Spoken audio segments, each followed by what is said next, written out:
ಅದರಿಂದ ನೀನು ದೂರ ಸರಿಬೇಕು ಅಂತಂದ್ರೆ ನೀನು ಜ್ಞಾನದಿಂದ ಮಾತ್ರ ಬೆನ್ನತ್ತು ಅಂತ ಪ್ರಭುದೇವರು ಯಾರಿಗೆ ಹೇಳ್ತಾನ? ತನ್ನ ಮನಸ್ಸಿಗೆ ಹೇಳ್ತಾನ. ತನ್ನ ಮನಸ್ಸಿಗೆ ಭೂಮಿ ನಿನ್ನದಲ್ಲ, ಹೇಮ ನಿನ್ನದಲ್ಲ, ಕಾಮಿನಿಯು ನಿನ್ನವರಲ್ಲ, ಇವು ಎಲ್ಲ ಜಗಕ್ಕಿಕ್ಕಿದ ವಿಧಿ ನೋಡ.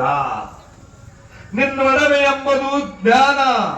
ಅಂತಪ್ಪ ಜ್ಞಾನವನ್ನು ನೀ ಅಲಂಕರಿಸಿಕೊಂಡೆಯಾದರೆ ಗುಹೇಶ್ವರ ಲಿಂಗದಲ್ಲಿ ನಿನ್ನಂತ ಸಿರಿವಂತರಾರೆಲ್ಲ ಕಾಣ ಎಲ ಮನವೇ. ಮನಸ್ಸಿಗೆ ಯಾಕೆ ಸಂಸ್ಕಾರ ಕೊಡ್ತಾರೆ ನಮ್ಮ ಶರಣರು, ಮಹಾತ್ಮರು, ಯೋಗಿಗಳು? ಸಾವಿರ ಸಾವಿರ ವರ್ಷಗಳಿಂದ ಅನೇಕ ಯೋಗಿಗಳು, ಮಹಾತ್ಮರು, ಋಷಿಗಳು, ತಪಸ್ಸುಗಳು ಮನಸ್ಸಿಗೆ ಬೋಧನೆಯನ್ನು ಮಾಡ್ಕೊಂತ ಬಂದ್ರು, ಮನಸ್ಸನ್ನು ಗೆದ್ರು.